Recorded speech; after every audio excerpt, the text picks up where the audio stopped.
Hey, how's it going, everyone? It is Drago, and I'm building a PC here. We have an All Might case that came from NZXT. I was lucky enough to get number 12, I think it was of 1500, and this was also my first ever time building a PC, so I did it through a point of view perspective here. I had like a GoPro on my head, but yeah, you can see me build it for this POV.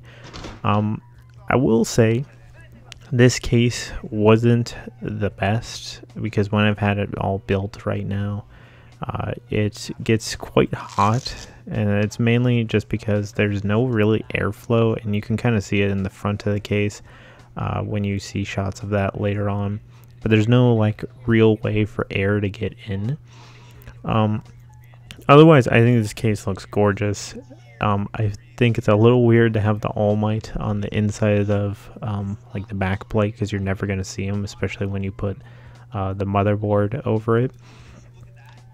But this was a really cool build. I really liked it. So we got the Z690, I think that's what it was, carbon motherboard here. I love the look of this thing, especially when it's got like all the RGB and stuff going. It looks great. Honestly, like everything that went into this, it was very, very tight spacing. Because, you know, when I bought my like CPU cooler, I bought it like, I think I bought 280, and it said it could probably fit it in the front. It was like, can fit two 140 fans. Yeah, that didn't work, so I had to end up buying a second CPU cooler that was 240 to actually get it to work. And the CPU we have here, I believe, was the i7. It was like the 1200K series. I'll put exactly what it was in the description below.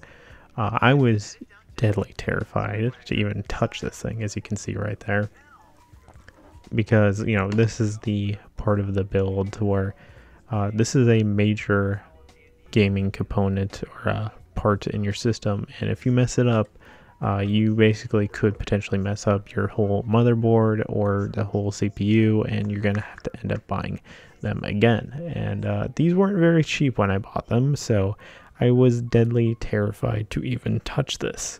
And, you know, it went down all very well, but like I was being so overly careful on getting this in there, and it actually kind of terrified me, because when I was placing it, you know, the thing popped off, but I was like, oh gosh, no, I hope it didn't break something. But everything went down pretty darn well, and we got it successfully installed, and I was super hyped about this. Now we move on to our RAM. Now I got CORSAIR, I thought it was called Dominator RAM, and I believe I got I think this was maybe 64 gigs of RAM. They have RGB on the end, because I really went hardcore with RGB on this build. But these are very cool. I very much like them. I wish there was a little bit more color options, but then again, Corsair's like whole interface with coloring, I kind of hate it. It's really anti-user, and I just do not like working with it. But the little rainbow RGB that you can get on the edge of these, I really enjoy. Next, we're gonna go on to the SSD. I did the I thought it was like Samsung. It was a 980, but I got 2 terabytes of an SSD, and this, I mean, that thing is so small. It absolutely baffles me that you get that much memory in that like small of a.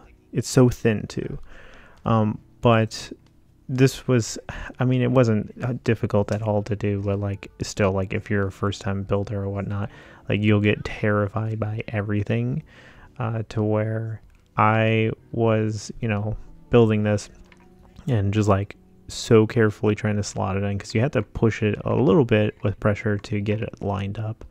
But this was super duper easy, honestly. If I did it again, well, I have 5 more like SSD slots on this board, or 4 more. It's no problem to install it whatsoever, and especially since you got like the little thing on the screw to kind of go over the back end so you don't have to hold it in place, and then you can screw it back on. It made it super duper easy to install your memory. So after the memory was installed, I basically took the whole case and then flipped it over, and I was going to start installing the motherboard into the actual case itself. Now I will say, since the fans on the top of this case were pre-installed, it did make it quite a pain in the butt to screw in some of the motherboard screws. And this was the second pain in the butt of this whole freaking build, was this CPU cooler. I mean, there's no spot to really put it on the top. I mean, you could do one just over directly the CPU as well, and not do one of these. I really did not enjoy installing this thing because it was just a pain in the butt, and honestly the airflow in the front of this case absolutely sucks to try and install this thing. And that is the one thing I do not recommend about this case, because you can see a little bit at the top of the case right there.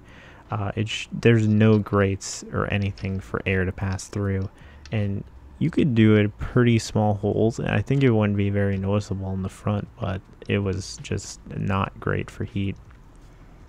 Now, putting this in here and actually trying to get it re-screwed was a little bit of a pain as well, because it's got like a metal thing it's got to click into, and it's not the greatest, but honestly, even still, I freaking still love the look of this. At least you can hide the cords from the fans behind that little red bar on the NZXT like logo there, and it's pretty, you know, non-discreet. Like, you can't really see it too much, but I guess if you really look for it, you can see like the wires going through there.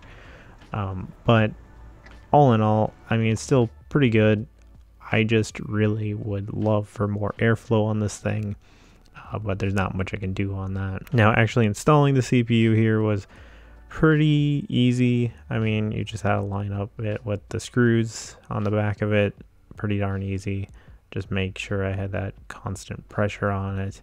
Doing the Austin Evans pressure screwing method, which worked out pretty darn well. I will say, doing this by yourself kind of sucks. So, I mean, if you had another person with you, I had my mom right by me, but I was able to do it completely by myself. But obviously, if you had another person, it would be quite helpful to hold that pressure down while someone is screwing it in place.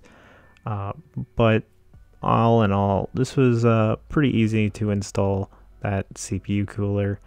I might in the future actually change the position of it, I will say, because the cords that run to the radiator do kind of hit my graphics card a little bit.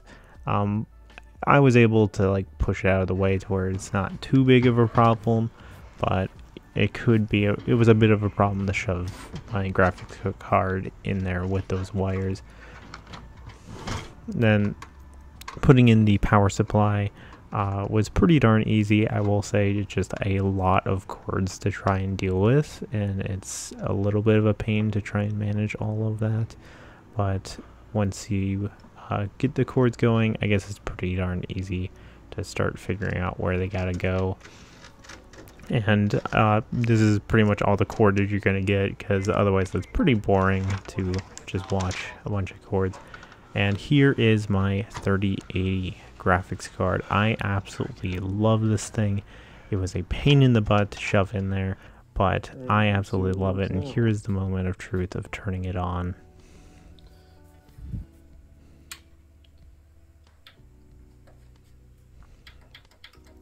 Oh my gosh. There we go.